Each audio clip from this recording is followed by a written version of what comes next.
We are closing out the year. Goodbye, 2020. Is there a right time when we should be forgiving? And what is the best way to remove toxic people from your life so you can begin anew in the new year? Welcome to Passion Unlimited Podcast. I am your host, psychotherapist, author, and founder of Fearless Love, Gianni Adamo. In today's episode, I am discussing the topic of forgiveness. And do you know this is like the best time of the year, at the end of the year, to clear our hearts, clear our souls, clean house, and start anew. So today I'm going to be answering questions for you around, how can you forgive even if you are still too raw from the hurts and the abuse that you've sustained? How do you let go of toxic people and toxic beliefs so that you can start fresh and anew in 2021?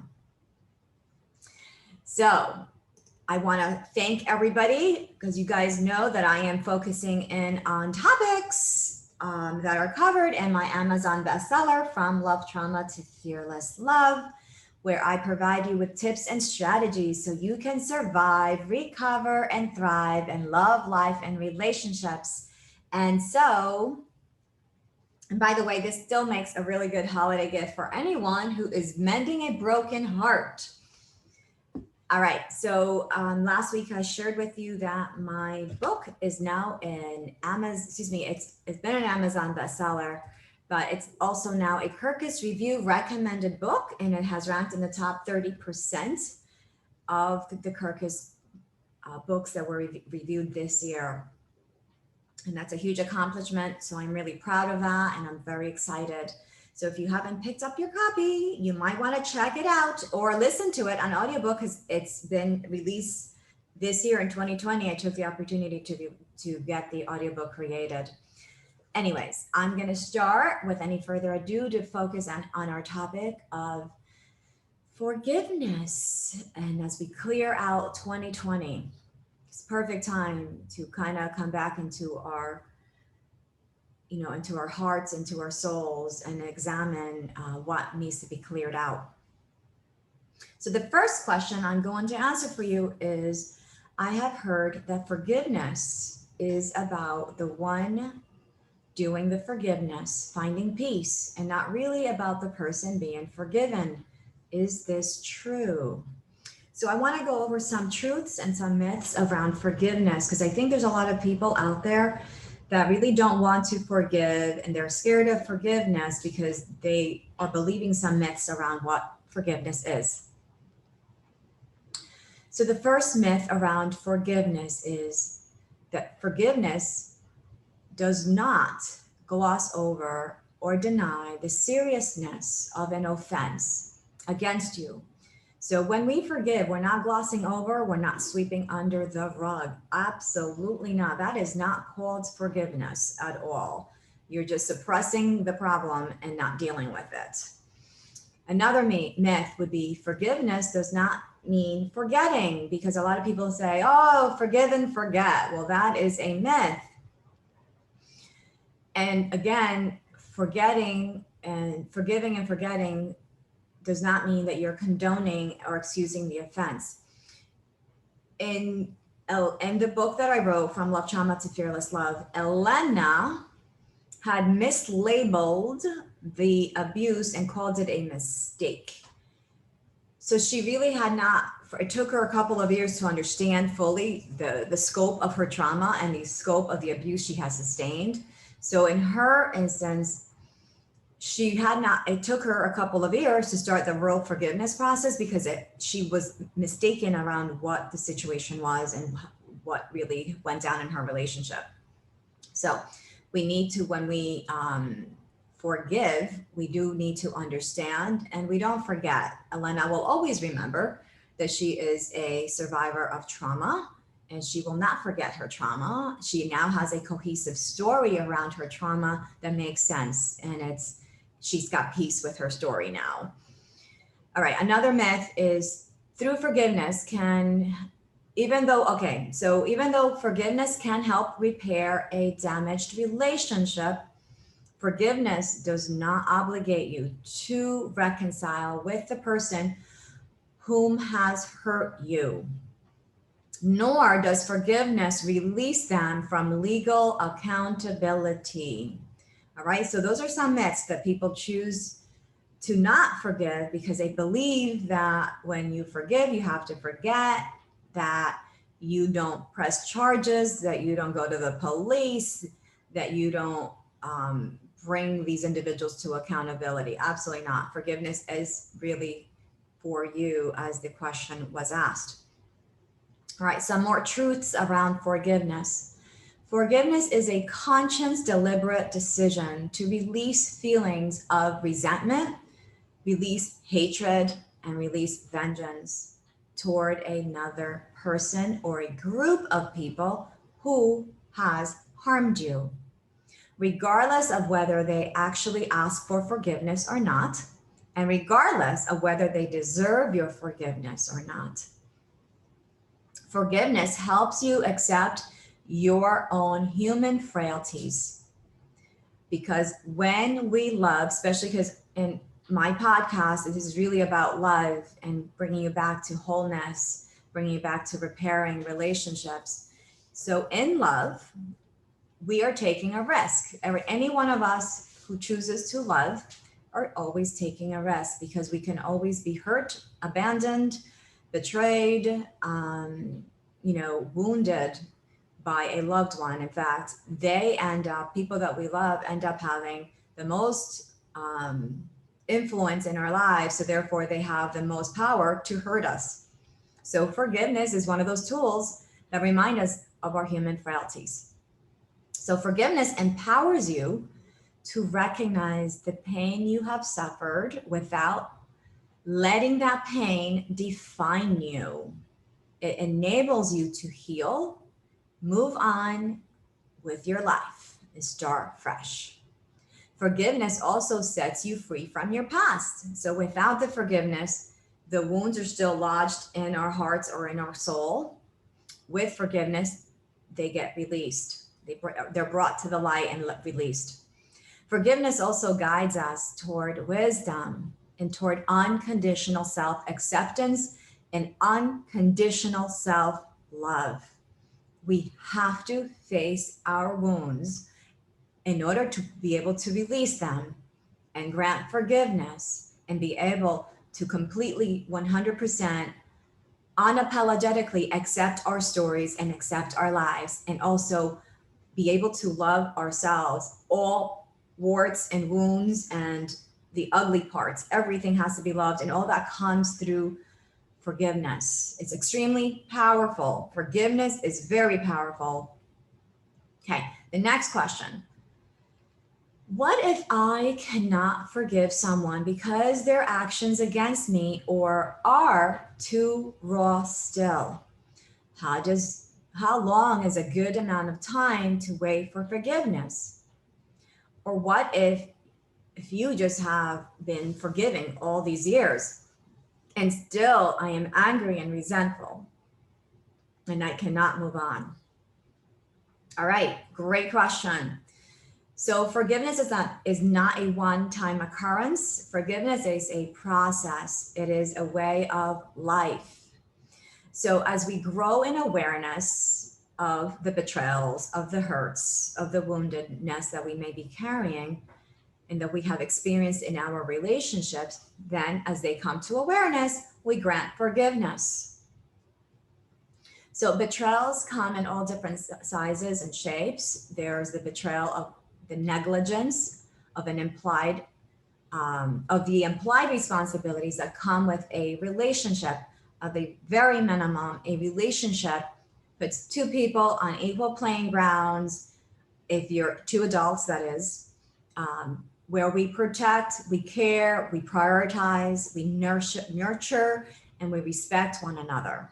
Okay, that's for the romantic relationships, family relationships, intimate relationships. These are implied responsibilities, and anyone who is not protecting, caring, prioritizing, nurturing, and respecting you and your relationship to them, this is negligence. So these are small little abandonments and betrayals that are coming into your relationship. And of course, depending on the type of relationship and how long your relationship has lasted, it can take a lifetime of forgiveness. Thinking about like children who are molested by a family member who should have protected and cared for them. That's a lifetime of forgiveness. That's a lifetime of getting over and understanding the layers of betrayal that have entered into that relationship. All right, so the third question is, what is the best way to remove toxic people from my life so I can begin anew with the next year? Whether you need to forgive a coworker, a family member, a friend, a romantic partner, the first thing that I would recommend to do is first you need to reflect and accept all the areas that you have been betrayed, harmed, or abused or used by this individual. And in the first step, you would, if it's possible, and if you can sit down with the person who has hurt you or betrayed you, if you are safe with them, my first recommendation is that you would sit with them and address the situation. And if you need to seek out counsel to make sure that, you know, that this is a good idea, I would highly recommend that you speak to a balanced friend, you know, someone in your life that can give you some good counsel in reference to what you have experienced. And if it's a good idea to ask and confront the situation with the perpetrator, basically. So why should you do this? Because a lot of people are like, forget it. I am not addressing this problem or this issue. These people are toxic and they're never gonna, you know, acknowledge what they've done to me. Okay, why should you do that? Okay, so addressing the harm they have caused you gives the opportunity for them to actually have true remorse and repentance. So that you're actually, when you go and confront a person, and I know that the majority of human beings have a fear of confrontation and they're like, I'm gonna go run that way, then confront this person who has hurt me, whether it's a coworker, a boss, a parent, a sibling, a best friend. You're like, I don't like to feel uncomfortable. I don't want to make anyone feel uncomfortable, so I'd rather run. But when you live your life with fear of confrontation, you're not giving yourself the opportunity for growth. You're not giving your relationships the opportunity for maturation and depth. You're living in a very shallow place and you're not able to go deep with people. So dealing with your fear of confrontation is very important for you to grow and mature and evolve and be whole and complete. All right, so when you lose the fear of confrontation, or you kind of just deal with it, because we all can have that, and you still address the person if it's safe for you, you're giving that person the opportunity also to grow and mature and to show remorse and to ask for forgiveness and to pay you restitution, which finally says, I have done you wrong and I am going to, do XYZ to make this up to you, whether it's, they'll buy you flowers or whatever, or repay you because maybe they destroyed one of your, maybe they destroyed your cell phone and they will go ahead and buy you a new one. Okay. So on the other hand, if the person decides to ignore and invalidate your experience as you had suspected, because we know that deep down inside that a lot of these people are not ready to be responsible and be accountable for their actions. If that's the case, then the next level up would be to try to bring in a mediator. So if that second party is willing to sit with a mediator and you, then I would recommend that you can still try to repair or at least seek some sort of accountability. So this means if this is a coworker or a boss, you seek out support from HR And I have plenty of clients through my practice who have issues with their boss or an employee, and they have to bring on board and request support from their human resource department. There are others who have experienced issues with members of their church, so they'll include their pastor or their clergyman, their elders, to support some sort of mediation. You could also find a healthy friend or someone who's neutral. I don't really always advise the family members because they're going to be biased and they're going to usually be on your side, but it depends on the situation. A family member may also work out really great. And of course, you can seek out a counselor. We are wonderful because we are neutral and we try to support both of you to come to express what you each need to express and find common ground. And of course, there's the authorities and an attorney, especially if this person has done a crime against you. Okay, so always seek out some sort of next level of support. So don't just stay isolated and swallow this problem on your own, because that would probably be the worst thing that you can do. So if they continue to deny after you've sat down with a mediator and they continue to deny your experience or refuse to be held accountable, at that point, you then choose the forgiveness and set very strong boundaries. And maybe the boundary would be that you will not be alone with this individual, and maybe because they are part of the family or they're part of the community that you cannot leave, then you will only see this person with other members of that community or other family members around you. For those who are are trying to detach themselves from a very toxic situation, then in most cases you may have to leave your job, you may have to leave your community to stay away from the person who is toxic. Okay, so if the person truly is toxic, if they refuse to be held accountable, you consider them toxic and you go into a no contact with them.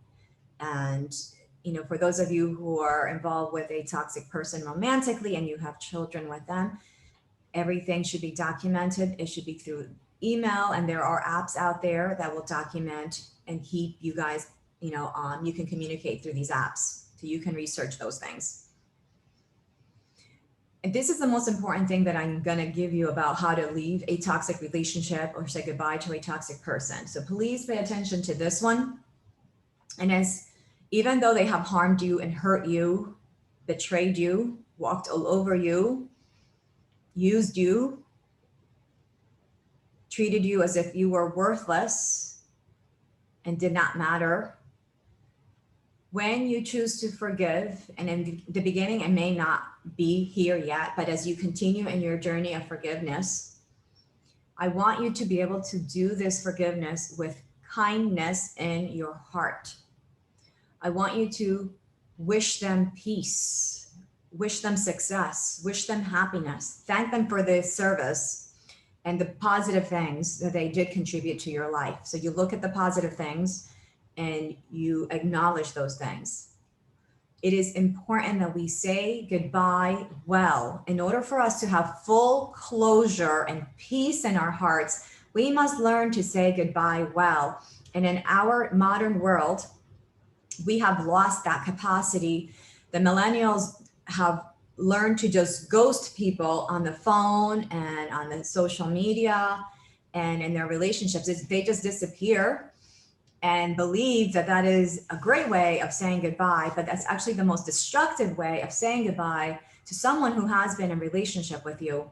It may be easy for you because you don't have to face the fear of confrontation, and you don't have to have the courage to look at someone in the eyes and say, you hurt me in this way, and even though I will grant you forgiveness, I will not allow you back into my life. That takes a heck of a lot of courage to say. And you can hold your head up high when you do that, when you have that kind of courage, because you know you're not going to let others abuse you like that again.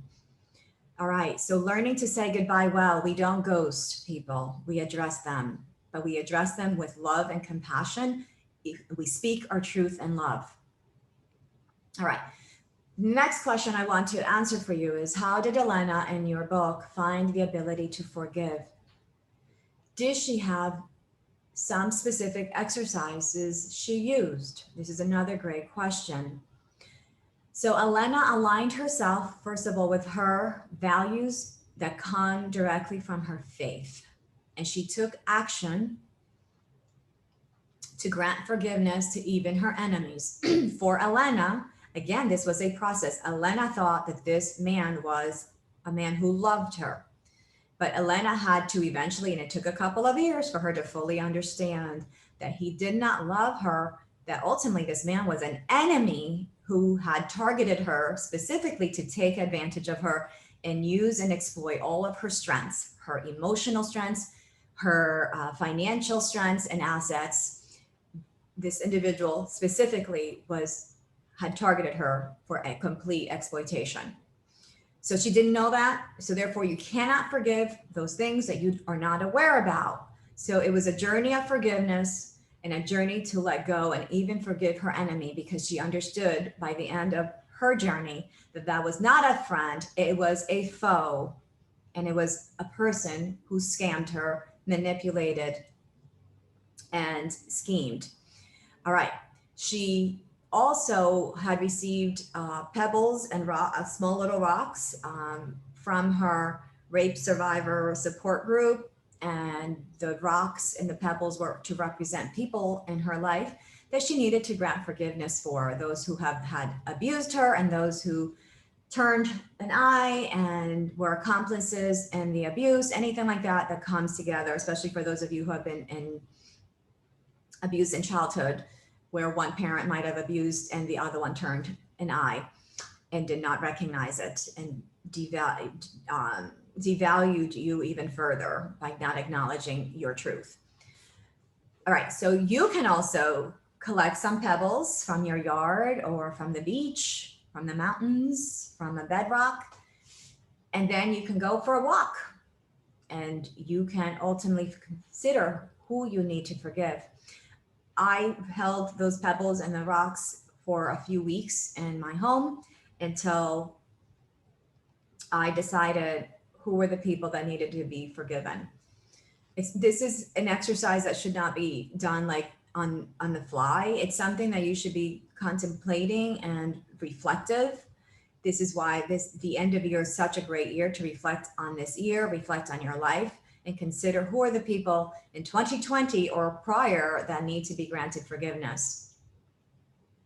Another exercise that Elena used was the writing letters. She wrote 2 letters, and they are in the book.